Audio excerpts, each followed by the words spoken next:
Do you ever find yourself eating your feelings? Do you later regret doing that? Emotional eating isn't a sign that you need more self-control or more discipline.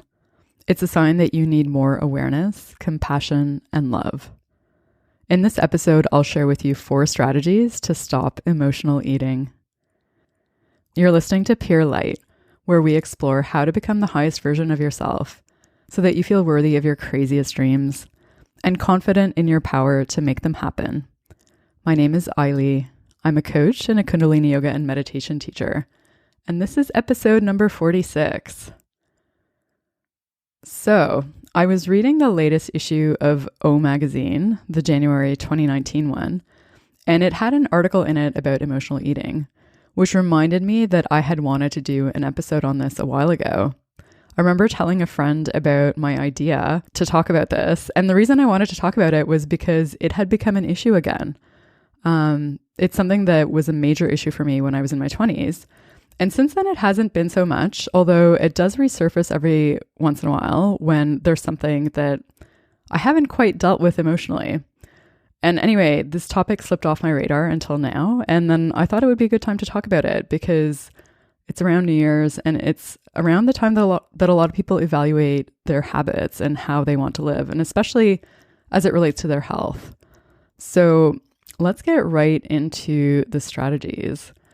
So the first strategy to help you stop emotional eating is to realize it isn't about the food and to dig deeper and figure out, what is this really about? So when you do a lot of emotional eating, you tend to think it's about the food. So eating is the problem or the food is the problem. And what ends up happening when you look at it that way is you try to control it. So you try to set limits on it, on like what you should eat, how much you should eat, when you should eat, as a way to try to solve the problem. But what ends up happening is that creates an unhealthy relationship with food and with eating, because then it becomes about control and about limiting what you eat. So instead of looking at the food or the eating as the problem, look at it as the symptom of the problem. So it's not the problem itself, it's just pointing to the true problem. So this was a huge shift for me when I had it a number of years ago when I realized this, because it gave me permission to be curious about the behavior of emotional eating instead of judgmental about it. So instead of being like, I shouldn't have eaten that or I shouldn't have done this, I was able to be like, wow, like what's going on here? What is this really about? And able to get to the root of the problem, which wasn't even about food, but about emotional experience. And for me earlier this year, when I was eating potato chips every afternoon, it wasn't about the potato chips. It was about the comfort that they were providing me. And so when you catch yourself engaging in emotional eating, ask yourself, what is the real problem here? And what is the thing that I'm really seeking? Because there's probably something that you've been avoiding. And the food is simply a tool to numb yourself to avoid having that experience. So the real problem here is the thing that you've been avoiding. It isn't the food. And that thing that you've been avoiding, it could be stress. It could be, something related to work or relationships or finances. It could be anger. It could be sadness. It could be boredom. It could even be like self-loathing or self-hate, or it could be any combination of the above. In that O Magazine article, Martha Beck said, addiction is a sign that a person is divided from her truth. You have feelings that are uncomfortable, and food lets you stay numb and block them out. If I find the link to that article online, I'll put it in the show notes. I don't know if it's published yet, but I'll look for it and see if I can add it later. But ultimately, when you get to a new level of honesty with yourself about what the emotional eating is about, you open the door to new possibilities of behavior and a healthier relationship with food.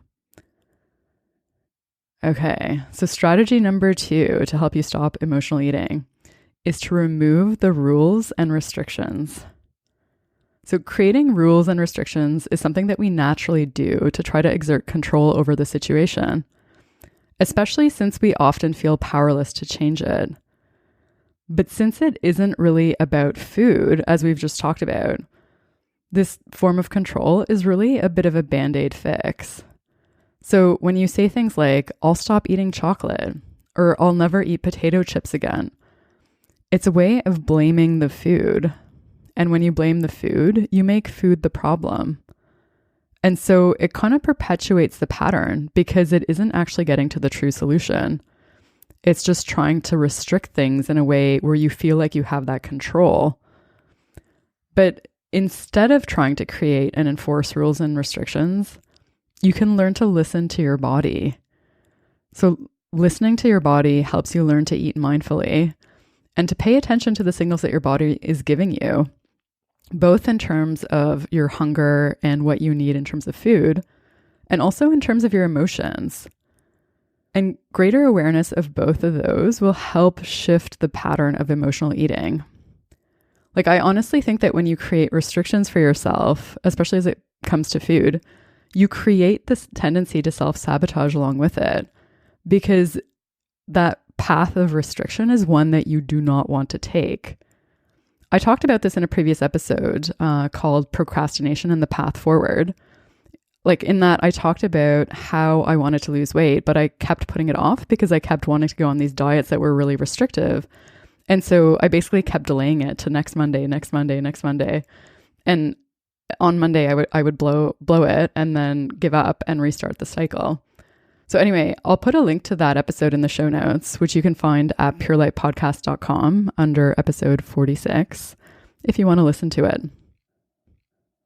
So, strategy number 3 to stop emotional eating is to stop judging and start experiencing. So one of the tendencies that comes up with emotional eating is the tendency to evaluate your behavior and progress as good or bad. So you might say things like, I've been good this week, if you've been following the rules and restrictions that you set for yourself. Or you might say something like, I've been bad, when you eat something that you think you shouldn't have eaten. And that basically fuels the cycle of negative emotions associated with this pattern of emotional eating. So when you notice the thoughts and the tendencies to judge, instead of getting caught up in them or believing them or using them as a gauge for progress or to feel good or bad about yourself, use those thoughts as a sign to stop, pause, take a deep breath, and tune into whatever's going on in your body. So noticing the physical sensations and the emotional energy. So in other words, use it as a sign to start shifting from thinking to feeling. Because when you're in touch with feeling, physically and emotionally, you'll naturally listen to your body more and eat what your body needs instead of more than it needs. And you'll also start to deal with the underlying emotional experience that has been unconsciously driving this behavior. So you'll start getting towards that root cause. And then the last strategy to stop emotional eating is to be kind, compassionate, and forgiving towards yourself. And this is probably one of the hardest things and maybe the most important, because the tendency to think this eating shouldn't be happening is so strong. So the tendency to have thoughts like, you shouldn't have done that, what were you thinking, that kind of thing. It's natural to feel angry or sad or guilty or even shameful about emotional eating because there is a sense of regret and a wish that it hadn't happened. But the thing is, if you use those feelings as reasons to perpetuate the cycle, it's a pattern that you'll never be able to break. So instead of judging what happened as bad and as something to be angry with yourself about, allow yourself to fully feel whatever that emotion is that's coming up about the emotional eating. So the sadness, the anger, the guilt, the shame. Because the more deeply that you allow yourself to experience it, the faster you will be able to break that pattern. And there's also a shift in perspective that you can make to help you be kind and compassionate and forgiving towards yourself, which is to look at past emotional eating as a form of self-protection. Because that is ultimately what it is. Because emotional eating is a way of trying to protect yourself from facing something that you don't want to face. So whatever that thing that you've been avoiding is. So just to recap, here are the 4 strategies that you can use to start to let go of emotional eating patterns. The first one is realize it isn't about the food and ask yourself, what is this really about? To get to the root of the emotional experience. Number 2 is remove the rules and restrictions so that you stop making it about the food and instead pay attention to your body. Number 3 is stop judging and start experiencing. So when you notice yourself judging your behavior with food, use that as a sign to tune into your body. And number 4 is forgive yourself. Be kind and compassionate towards yourself by looking at your past emotional eating as a form of self-protection so that you can take that negativity and heaviness and judgment out of it. There's also a Kundalini practice that you can use to help you curb cravings.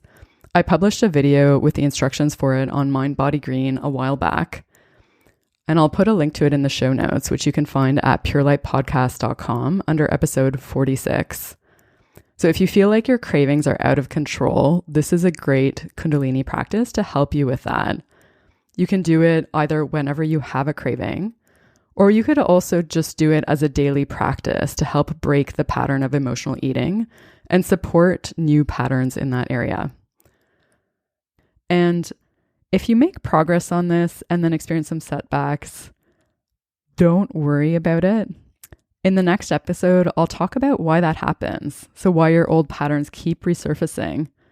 So that if you've made progress on this and then had some setbacks, you don't look at that with negativity, but you use it as fuel to keep going. If you enjoyed this, subscribe wherever you're listening and share it with someone who needs it. Thank you so much for listening.